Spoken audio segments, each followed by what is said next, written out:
세계 역사 속의 방사선은 위협적이고 위험한 물질로 여겨져 왔습니다.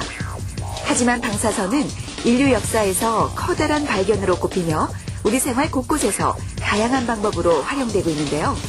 오늘 이 시간에는 위험하고 나쁜 물질이라는 오랜 오해와 편견을 벗고 차세대 신동력으로 다양하게 활용되고 있는 방사선의 기술과 무한한 가능성에 대해 집중 조명해 보겠습니다.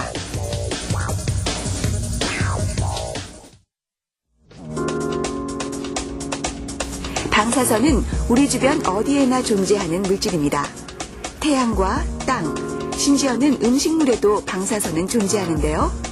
식품의 장기 보관, 새로운 종자의 개발, 기능성 식품 개발 등 실생활에 관련된 분야뿐 아니라 의약품 제조, 타이어 제조 등 산업 분야에도 널리 활용되고 있습니다. 미래 한국 경제를 이끌어갈 신성장 에너지로 떠오르고 있는 방사선. 과연 어떤 물질일까요? 방사선이라는 것은 한마디로 말씀드리면 파동 에너지입니다. 특성은 열을 내지 않는 파동 에너지라는 게 특성입니다. 또 하나 분석적으로 말씀드리면 열을 내지 않을 뿐만 아니라 투하력이 굉장히 크고요. 그 다음에 대상 물질을 이온화시키는 성질을 가지고 있습니다. 그것을 이용하는 것이 방사선 기술입니다. 방사선은 에너지를 갖는 입자의 흐름이나 파동으로 텔레비전에서 나오는 전자파처럼 에너지를 가진 빛의 한 종류입니다. 따라서 눈에 보이지 않고 냄새나 맛도 없습니다. 방사선의 종류에는 알파선, 베타선, 감마선, 그리고 X선 등이 있는데요. 알파선은 입자이기 때문에 베타선보다 수천 배나 무겁고 크기도 훨씬 작아 종이 한 장으로도 막을 수 있습니다. 전자의 흐름인 베타선은 얇은 금속판으로 막을 수 있고요. 감마선은 파장이 짧은 전자파로 납이나 콘크리트로 막을 수 있습니다. 최근 원유 수입에 대한 의존도가 그 어느 때보다 높아지고 화석 연료가 빠르게 고갈되고 있는 상황에서 방사선의 중요성은 더욱 부각되고 있습니다. 최근에는 암 치료, 품종 개량은 물론 인공위성이나 우주 개발 등 방사선은 우리 생활에서 다양하게 활용되며 우리의 산업 발달에 큰 영향을 미치고 있습니다.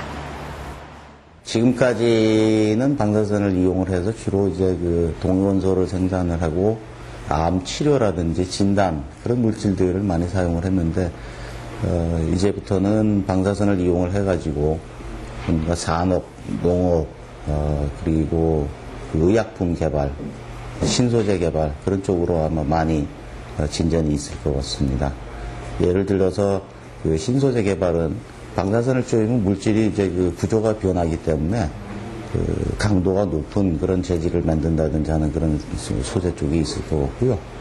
그다음에 농업 쪽은 저희들이 이제 식초를 만드는데 방사선을 이용을 해가지고 기능성 식초를 만드는 그런 이제 제품도 있을 거고요. 특히 국민 건강과 밀접한 의학 분야와 식품 분야에서 방사선 기술의 활용은 크게 증가해 다양한 결과물을 내놓고 있습니다. 컴퓨터 단층 촬영, 양전자 단층 촬영 등 첨단 진단 영상 장비는 물론 소독, 살균, 식품의 위생 향상을 위한 식품 조사까지 그 종류도 다양합니다. 방사선을 씨앗에다가 약간 쪼이면 더 좋은 특성을 가지는 품종을 골라내는 겁니다. 그런 방법이 있었고 두 번째로 쓰인 것이 식품에 오염된 유해 미생물들을 살균시키는 방법으로 사용을 했어요. 그 다음에 또 사용된 것이 공업화학적인 분야인데 고분자 물질들을 생산하는 단계에서 방사선을 쪼이거나 처리를 하게 되면 그 고분자의 특성을 훨씬 더 좋게 하는 겁니다. 예를 들면 아주 고온에 견딘다든지 마모가 안 된다든지 더 견고하게 된다든지 그런 특성을 만들어낼 수 있는 겁니다. 그런 분야에서 활용이 됐고 최근에는 그런 분야를 좀 더 첨단화시켜서 뭐 전자부품이라든지 이런 쪽에서도 활용을 하고 선진 고급 기술을 서로 독점하려고 지금 아주 경쟁이 치열합니다. 예. 21세기 신동력으로 높은 평가를 받고 있는 방사선의 힘.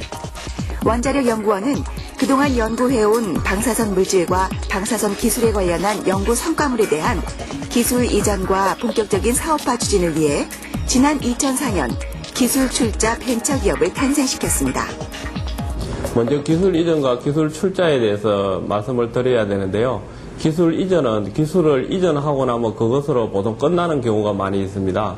그런데 기술 출자는 계속해서 그 기술들을 활용해가지고 업데이트 시킬 수 있는 이러한 점이 굉장한 장점이라고 생각하고 있습니다.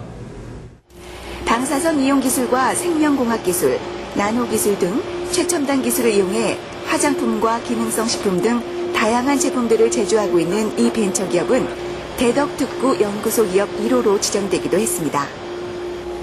이 기업의 간판 제품은 당귀와 천궁, 백작약 등 한국 고유의 생약제로 제조한 순수 생약 복합 조성물인데요. 생약제에서 단순히 성분을 추출한 것이 아니라 생명공학과 방사선 융합 기술을 이용해 각 생약제의 우수 성분을 추출하여 구성시킨 새로운 복합 조성물입니다. 방사선을 치료할 때 면역 조혈 계통이 손상을 입게 되는데 이 손상을 방지하고 빨리 회복시켜주는 그런 방법이 없을까? 그런 물질이 없을까?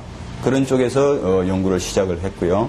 그래서 결과적으로는 우리가 식용으로 가능할 수 있는 생약 재료들을 복합을 통해서 여러 가지 방사선 부작용, 특히 면역 조혈 계통의 부작용이나 아니면 재생 조직이 손상을 입는 것을 방지하고 빨리 회복시켜 줄 수 있고 그런 복합 제제를 만들어 놓은 것이 특허 기술로 인정을 받은 거고요. 그거를 토대로 해서 저희들이 기술 이전을 하고 상품화를 시키고 있는 과정입니다. 기능성 보조식품은 국내 고유 기술로 개발된 생약 복합 조성물이 건강기능식품으로 인증된 첫 신물질이고 개별 인정형 건강기능식품 중 면역기능 개선 효능 부문에서 인정을 받기도 했습니다. 또한 미국과 영국에서 각각 특허를 취득하는 등 대내외적으로 제품의 우수성을 인정받고 있습니다. 저희가 개발한 생약복합 조성물은 국산 천연 생약제를 새롭게 조합하고 유효 성분을 증강시킴으로써 면역 기능을 증진시키고 항산화 효과 그리고 재생 조직을 보호하는 여러 가지 효능을 동시에 나타날 수 있도록 개발한 물질입니다. 이러한 물질은 우리 몸에서 발생할 수 있는 여러 가지 질병 요인을 동시에 줄여줌으로써 건강을 증진시킬 수 있도록 개발한 물질입니다. 연구진은 기능성 보조식품의 효능과 안정성을 테스트해보기 위해 방사선, 화학물질, 스트레스 호르몬 등을 이용해 면역 기능을 저하시키거나 산화적 손상을 일으킨 생쥐에게 생약 복합 조성물을 투여해봤습니다. 생약복합 조성물을 섭취한 생쥐에서는 면역세포 수와 그 기능이 회복되고 면역 조절 물질의 분비가 정상화되는 효과를 관찰하였습니다. 또한 다양한 질병의 원인이 되는 것으로 알려진 활성산소를 제거하는 효과도 뛰어난 것으로 나타났습니다. 이 기능성 보조식품은 준건강인 대상 인체시험, 항암제 처리 생쥐 및 노령 생쥐 이용 시험 등 그간 반복된 시험을 통해 안정성과 면역기능 개선 효과를 입증했습니다. 원자력병원 임상 결과 항암치료 기능성 보조식품으로 암치료 환자 중 60%가량이 회복 속도가 빨라졌고 80%가량이 염증이나 구토와 같은 부작용이 줄어들어 기력 회복에 도움이 된 것으로 밝혀졌습니다.